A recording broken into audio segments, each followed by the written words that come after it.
3 years of war, 150,000 deaths, 2.5 million refugees, and no solution in sight. The intensity of the Syrian crisis has exceeded all forecasts and is still far from over. How to explain such a situation? How did the popular uprising of spring 2011 become a major bloodbath? To understand the crisis, you have to look at it on 3 different levels. First, the Syrian conflict is a civil war. On the one hand, the rebels, mostly Sunnis, the biggest community in Syria. They occupy the north, Damascus suburbs, and countrysides in the south and the center of the country. On the other hand, the loyalists, who rely on the Alawite sect, a branch of Shia Islam, of which the Assad clan is part of. They control the big cities, including the capital, and the seafront, mostly populated by Alawites. The pro-regime forces recently took over the Kalamoun mountain near Lebanon. The insurgents retaliated, invading north of Latakia. Elsewhere, the front line remains more or less stable. But quickly, multiple countries took advantage of this civil war, and Syria became a battlefield by proxy. The first players of this globalization are the Western superpowers supporting the rebels. The United States and big European countries back up the Syrian National Coalition, the main anti-Assad organization. The SNC was born in late 2012 and is admitted as the only representative of the Syrian people by around 100 countries. But Western support, mostly diplomatic, never helped the SNC to become a structure able to replace the Assad regime. Fundings are too low, weapons delivery too slow, and the US have always refused the option of a military intervention, even after the chemical attacks in Damascus in August 2013. On the other side, there are the Assad supporters, China and Russia.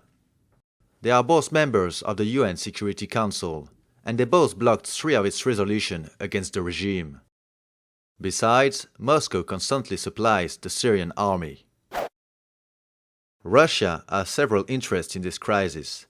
Economic interests, because the Assad regime is an old client for the Russian military industry. Strategic interests, because the Tartus Harbor is the last Russian access to the Mediterranean Sea. And finally, geopolitical interests, because back in 2011, the Kremlin didn't appreciate the NATO intervention in Libya, which was supposed to only protect civilians, but finally ended with the fall of Gaddafi.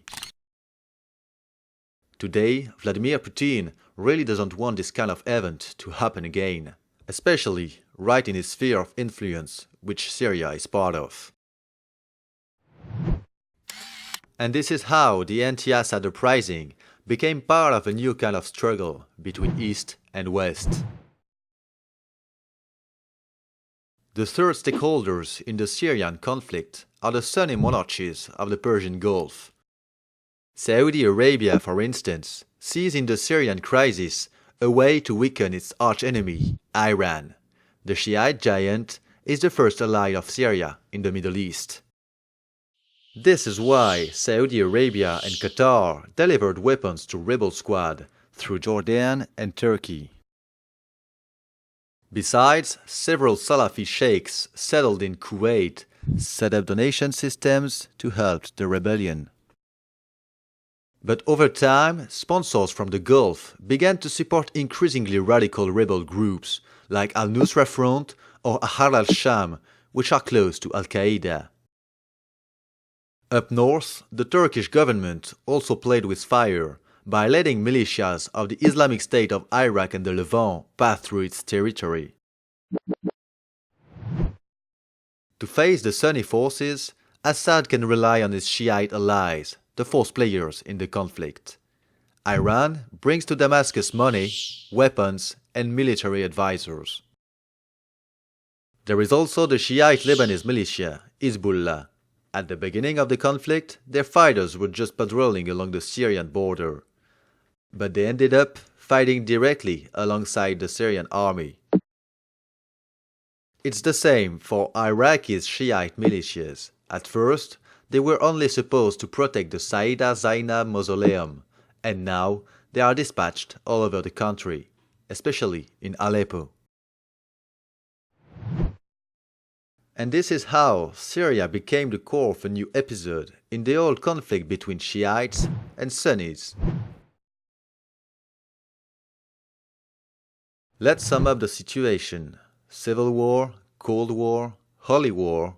The Syrian conflict is a mix of local, regional, and international issues. A puzzle that seems for now very hard to solve.